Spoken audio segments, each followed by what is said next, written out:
We want to send people to government, and we think government is about understanding the principles of leadership. The moment they now enter government, they will now meet power. See the problem we have. We want to go into the economy and change things, and we don't know spirits are there. We think the people in the market are businessmen, they are traders. We don't know that everybody in the market is representing a spirit. And so until your own relationship with the Spirit of God is intact, if you go there, you'll be a victim.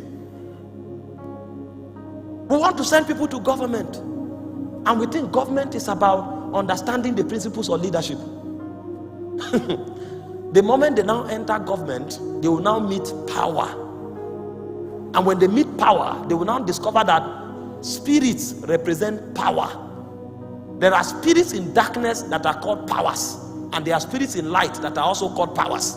These spirits will fight for your allegiance. And so the man understands all the laws of leadership, but suddenly he goes to government, and instead of applying the laws of leadership, he becomes a loot. He steals the whole money of the country. He suddenly becomes creative. He needs a company in Dubai. Meanwhile, you didn't teach him that there are spirits that manipulate the mind, that it will take priesthood in addition to his understanding of the principle of leadership to be able to bring justice to the nation. You just read his credentials and say he studied in Oxford, he studied in Harvard. When he comes, he will now understand there's a university older than Oxford.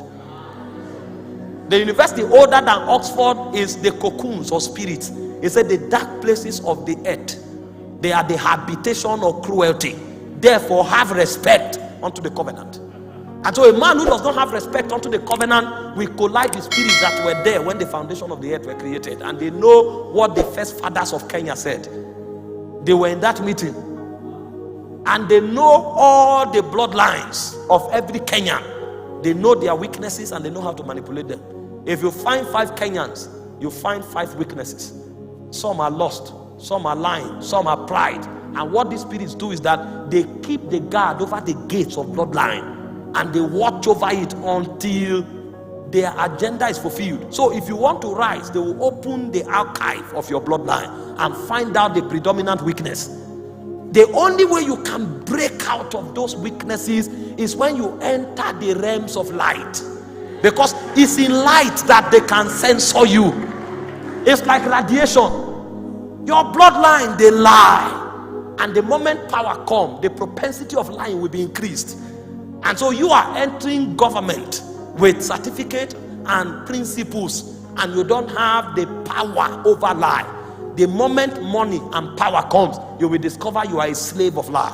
The only way the powers of lie can break so that you can apply those principles is when through priesthood you navigate into light. Because the moment you appear, they will say, who are you? Because there you don't introduce yourself with your name.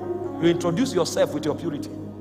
He said, in the year that King Uzziah died, I saw the Lord. Nobody asked him his name. He said, I'm a man of unclean lips. I dwell among a people of unclean lips. And so the only way you can fulfill destiny is when you explore priesthood until the weaknesses of the flesh are tamed.